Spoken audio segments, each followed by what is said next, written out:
দাদা, আমি চলে এসেছি। আচ্ছা ঠিক আছে, কিচেনে থালা বাসন রাখা আছে, ওগুলো একটু পরিষ্কার করে নিয়ে রান্না চাপিয়ে দাও। ঠিক আছে। বাচ্চাটাকে এটা আমার ছেলে। একে এখানে কেন নিয়ে এসেছে? আসলে আমার বাড়িতে কেউ নেই ওকে দেখার মতো, তাই আর কি আমার সাথে করে নিয়ে এসেছি। আমি কাজ করব, আমার সাথেই থাকবে। আরে ইয়ার, একে এখানে কেন আনলে? কাজ করবে কি করে একে নিয়ে? বললাম তো দাদা, আমি ঠিক করে নেব।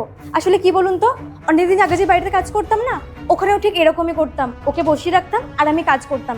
আমি ম্যানেজ করে নেব, কোনো অসুবিধা হবে না। ঝাড়ু দিতে হবে, কাপড় কাচতে হবে, বাসন মাজতে হবে, রান্না করতে হবে, কত কাজ। ওকে নিয়ে পারবে তুমি?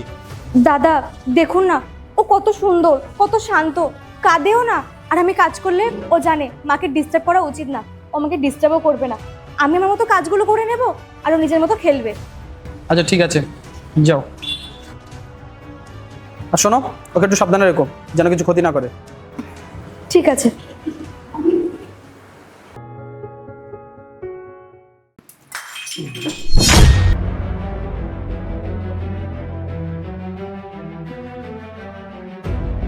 কি বললে?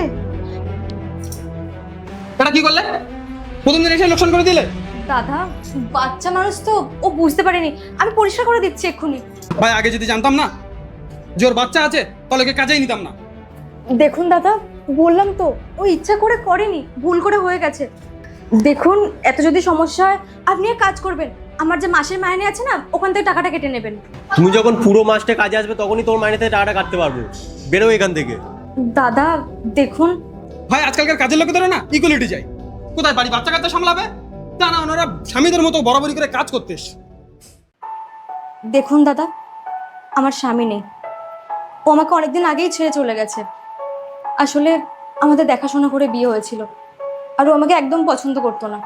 আর আগে যেখানে আমি কাজ করতাম, ওখানেও না একই সমস্যা হয়েছিল।